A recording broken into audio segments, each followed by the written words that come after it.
Welcome, everyone. I am Enrique Acosta Gonzales, and I am joined by Ashkan Tashvir. And in this episode, we will be speaking about leadership development, continuous learning, and transformation. And Ashkan, it is hard to become the leader you want to be, and people deserve without development, learning, and transformation. Yes, yes, absolutely. Thank you, Enrique, for being with me one more time, and thank you, everyone, for spending your time with us. As Enrique, you mentioned, we're going to talk about continuous learning and transformation in the context of leadership. And how about we start, as always, creating the context? Yeah, and often, when traditionally we talk about leadership, immediately we think about the hierarchies and like someone sitting at the top of the hierarchy and someone who's visionary, someone who knows the way, or the rest are believe that that person is a kind of trustworthy person that they can outsource their sanity to in great part. And in the old times, you could say this is much easier and a straightforward way because the leader, distance power was quite a lot. And the leader on the positive side, we could say, was being seen as this person who's far ahead of the rest, and the leader was not the mean of the average of the thinkings of the people, the thoughts of the people in the tribe or in whatever setting it was, but a person who's far ahead. So therefore, the people following were not really expected, even they haven't expected themselves perhaps, to fully understand the leader, how the leader is being, and which direction they're basically going. Things has changed dramatically. Now I'm removing the negative and positive connotation as much as possible away from this. I'm not saying which one is the best one, or like were there any advantages to the traditional way of looking into leadership or the more modern version. It's a more descriptive this conversation around leadership here. Now, today is very different. Today, we have a different sense of identity. Individuals, they would respect themselves quite differently. They relate to themselves quite differently. Our differences and different preferences matters to us way more than it used to in the past.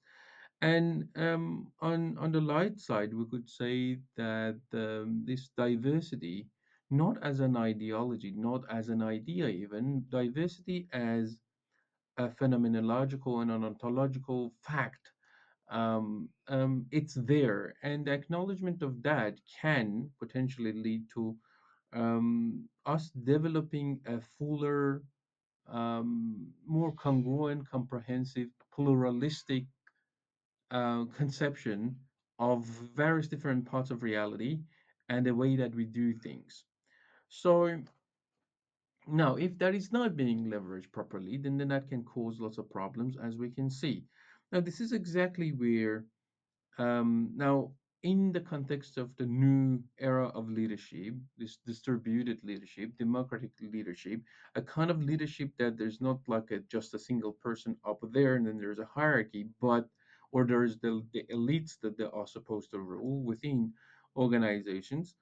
Um, at least like in theory, that's what is desired. Now, to what extent that is being implemented, that's a completely different conversation.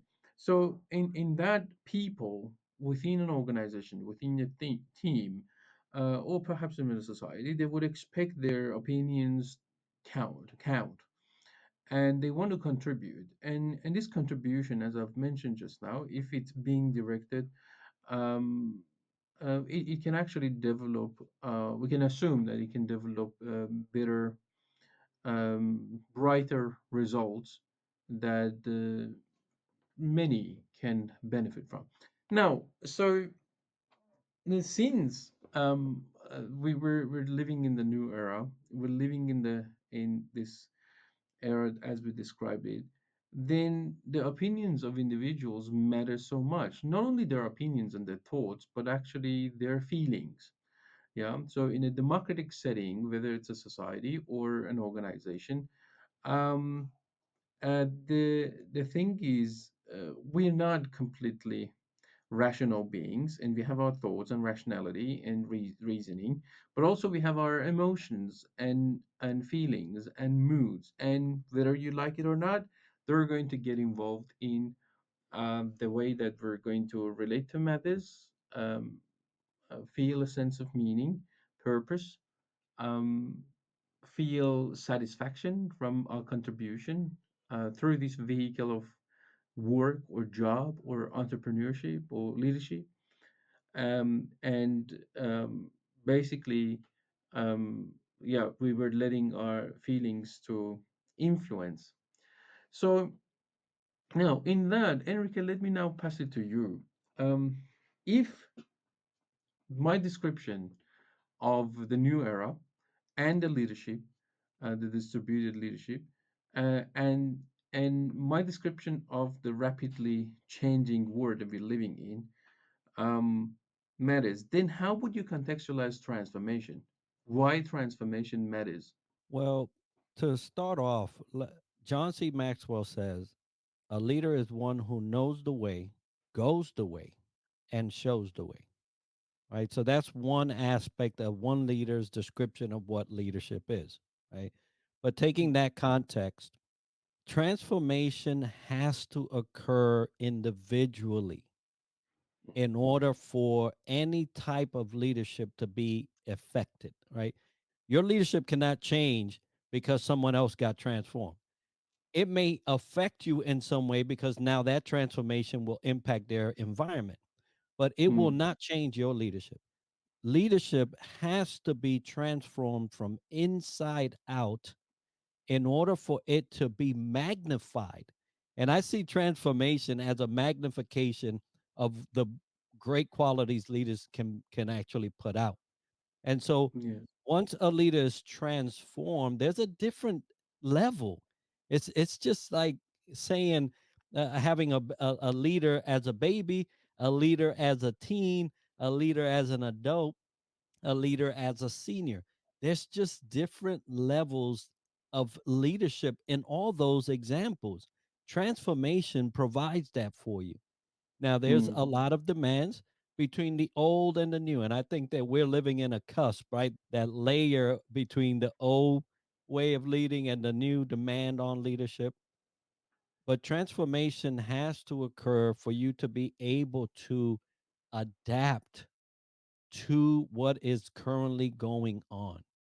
If you don't transform, you'll stay in the same state, just going decade to decade, and you'll be out of sync with what's actually happening out in the demands of leaders.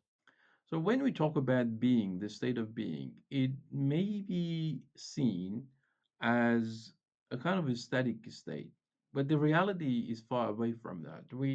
When we talk about being, being makes sense in the moment, but we're constantly in the state of becoming. So we're not fixated in, we're not stuck in the time, and we change whether we are conscious about this change and transformation or not. Whether we like it or not, we are changing. See, you can relate to yourself not as a single person but a community of people, distributed across the time. So we change whether we know or we're conscious about it or not. Now, the whole idea around transformation is to bring that intentionality into it. So it's like things are changing externally. Things are changing outside of you, and things are changing inside of you. So both things in our mind, the reflection of the external reality is changing, our perceptions and conceptions, as well as the actual things out there. So because of that, because of these changes, we want to bring that intentionality to be conscious of these changes. And then the moment that you bring that level of awareness, that intentional consciousness towards these changes and transformations, then you can be a bit more in charge. And that's the whole conversation around responsibility, or the ability to respond to the matters that life brings to you, regardless of the source. That's exactly where it comes to play. So a leader is a person who wants to have influence, or who has influence to a varying degree. Now, when we're talking about leadership in the new era, like we're talking about a distributed leadership. Yes, like definitely the person that we relate to as leader, or the leadership team, matters, because at the end of the day, they're going to listen, they're going to interact with the rest of the team, and they're going to make certain decisions that it's going to have an impact. But at the end of the day, like, we want to distribute that leadership. Like, we want to see multiple different people in the organization, no matter how senior or junior they may um, relate to themselves as. So we need them to provide a degree of leadership. Now, so therefore, um, transformation, in the sense that we want to bring our intentional consciousness to these changes and see to what extent we are capable of influencing the direction. That's extremely important. Now, sometimes this question can come up, that why even we need to do that? Okay, so things are transforming, but why we should bring that intentional consciousness towards it? Well, because not all the time the changes goes to the direction of a better. Um, so not all the time this transformation is going to be going upward. It's not going to be always thriving, but sometimes you're going to regress. So it's extremely important as leaders to be able to monitor and have this vision and the discernment to tell the difference between the directions that we're going towards. So definitely, we just don't want to let things grow organically, because sometimes they don't grow, they just regret it, they perish.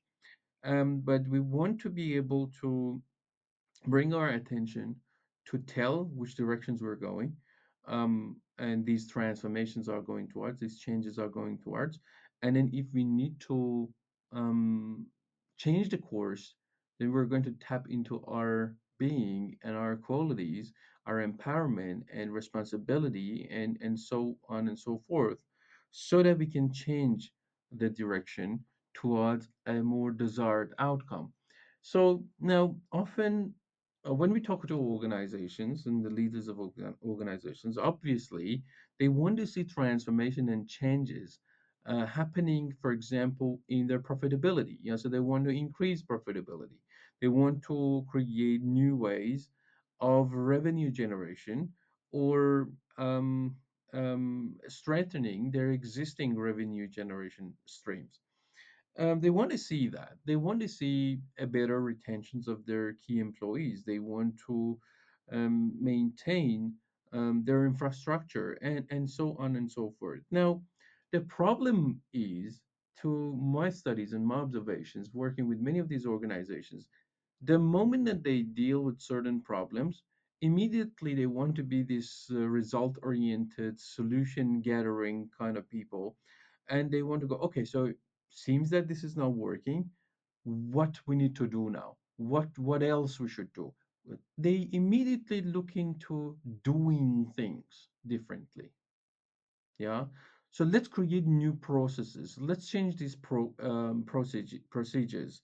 They want to immediately jump into one layer of the meta content, which is mental models. They want to change mental models.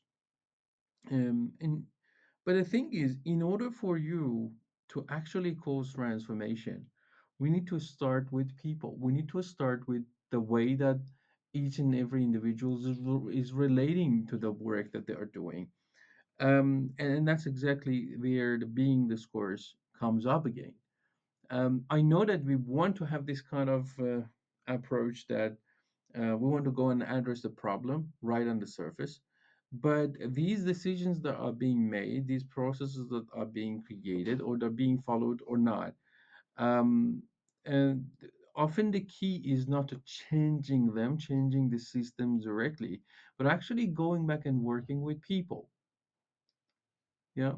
So what do you say about that, Enrique? Like, having this approach that we bring off main focus to people, developing leadership in order for then, like we build people, we support people developing themselves, and then they're going to develop our products, they're going to develop better systems, and they're going to implement better procedures and processes, and those are going to manifest themselves into a different result, uh, like different level of profitability, revenue streams, and some of these more surface level um, desired outcome that we want to produce.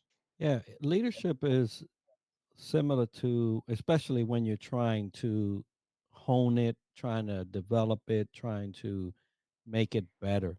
When you approach leadership from a hospital view and you Mhm. just give it aspirin every so often, you give it a Motrin every so often, and you go take some antibiotics. You never deal with the true issue, which in Mm, leadership, any true issue is the person. The person, when you're leading people. So if there's an issue, it has to be person.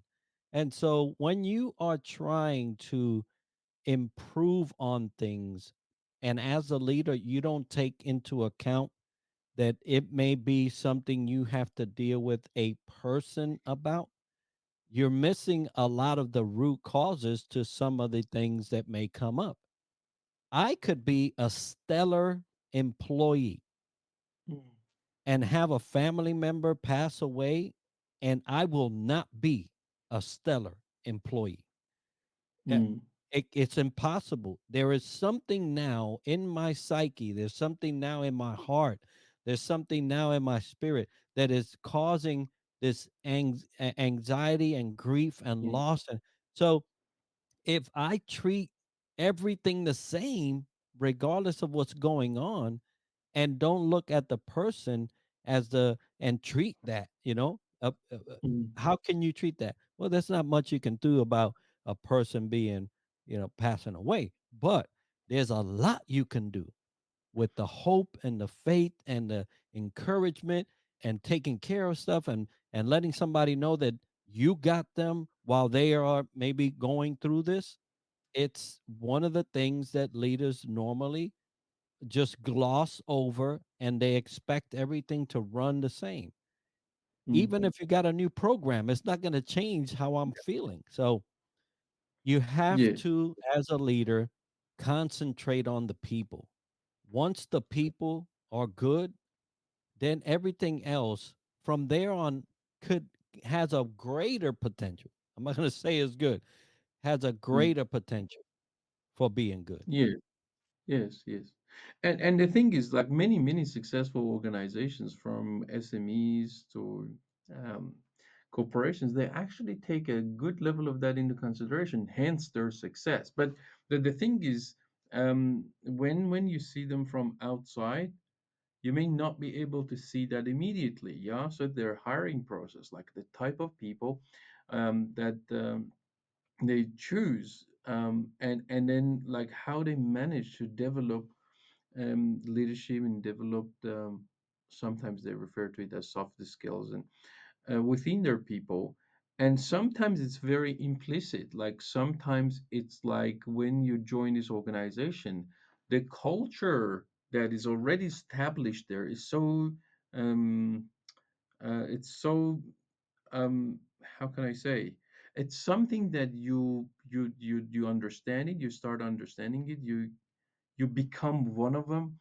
And it's like there's this superpower within that culture, that when any new person, the right person with the right level of vulnerability and authenticity and willingness, when they join, then they expand.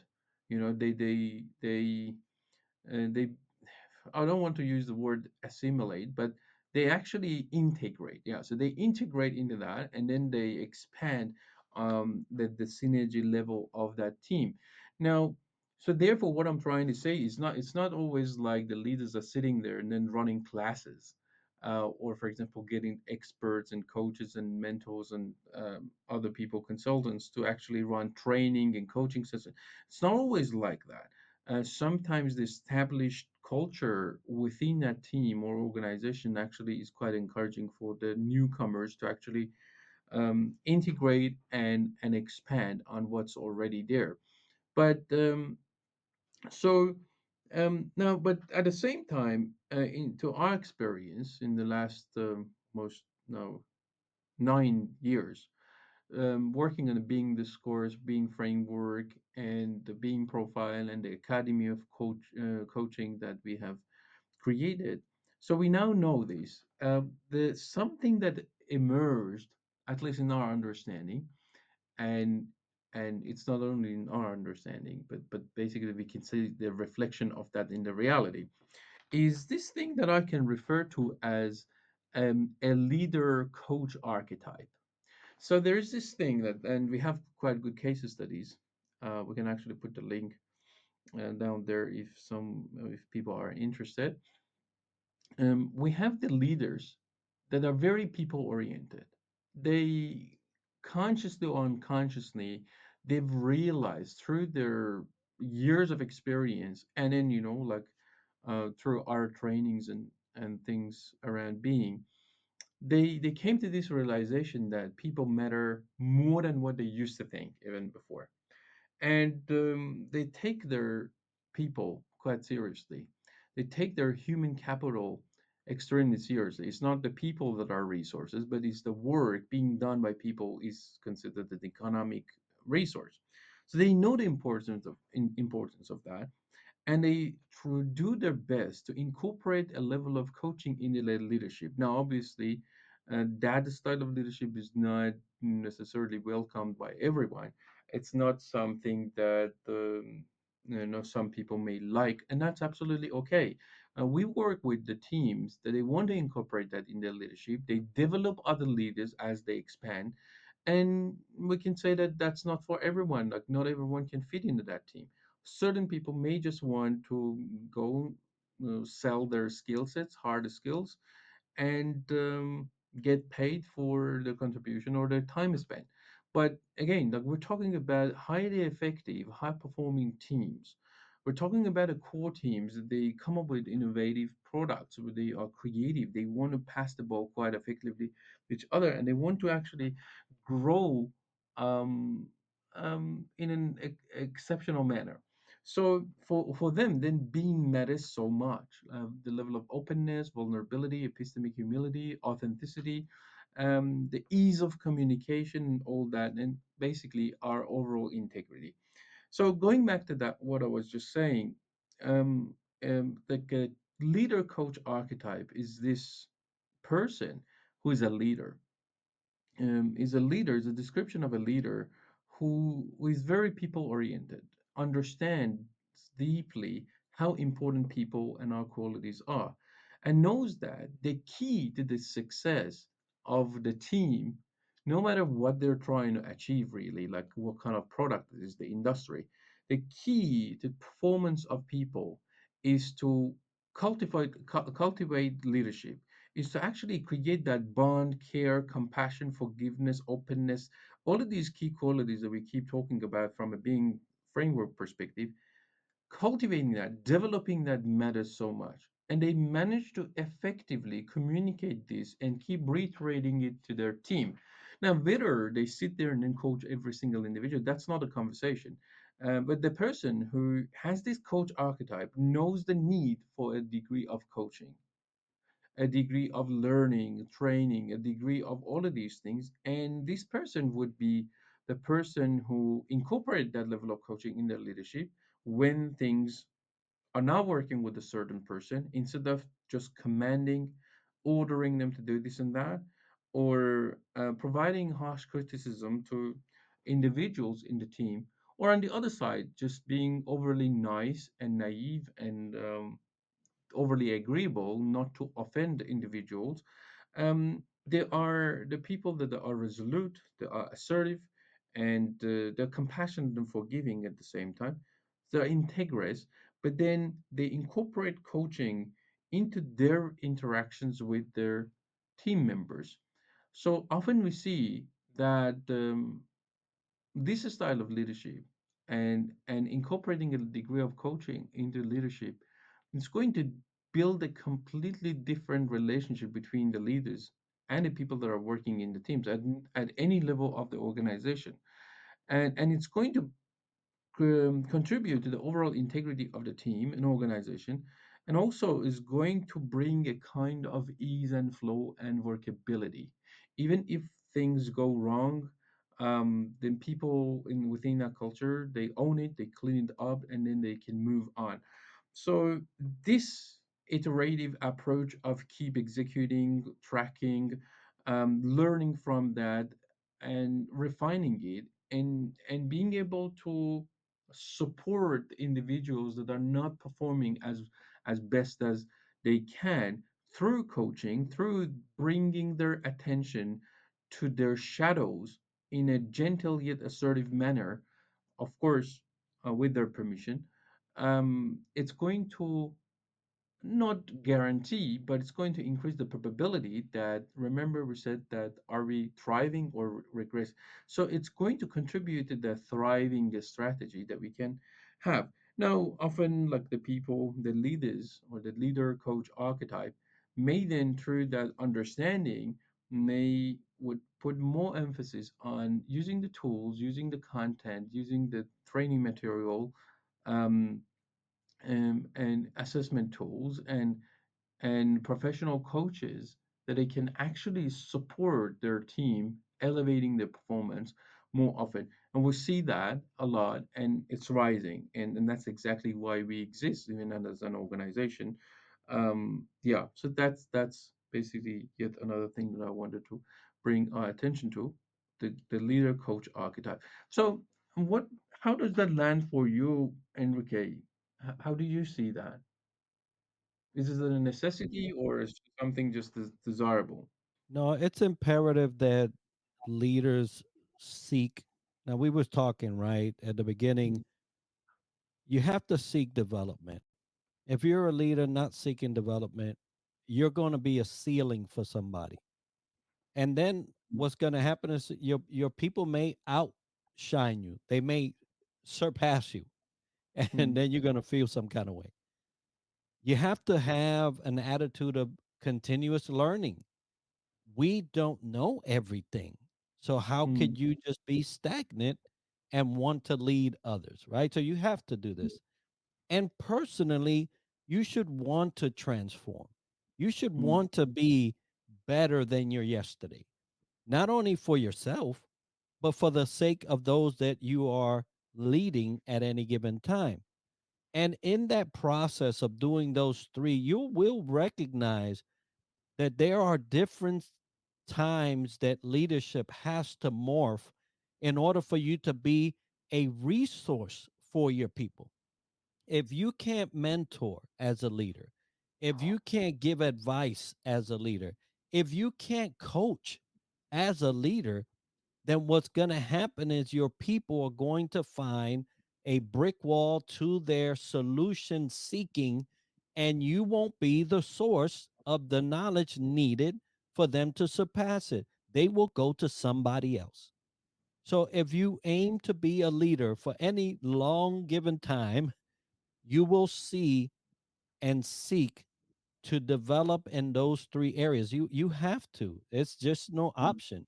But it's necessary to be a source for your people. Coaching is definitely one of those that people Yeah. really enjoy. Yes, yes, yeah. So I was sort of assuming that through this conversation, if you want to have distributed leadership, if you want to develop leaders, of course, we need to be the leader ourselves. We need to be the person who, like when we talk about the leader coach archetype, is unless you go through continuous learning and coaching in development of yourself and your leadership, it's almost impossible for you to be the person who can facilitate um, and guide others within your team, an organization to grow, and that's a kind of guarantee. See, when people say that, should we really invest in transformation coaching, or where basically tools, whatever basically is available to grow the development within our team? And what is the guarantee? So this is not exact science. You can't overly engineer this thing. You're not building a piece of software.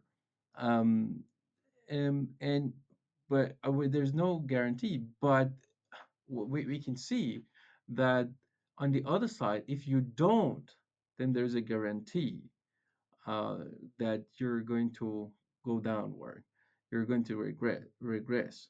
So uh, yeah, so that's a kind of um, a logic, I mean, would say, behind why we should be investing in our people, in ourselves. So, if there's nothing else, we can wrap this session up. Any final words, Enrique? If you want to lead, lead yourself. Yeah, that's a good one to start with ourselves. Yeah. Awesome. Thank you. Thank you very much, Enrique, and thank you very much, everyone, for being with us.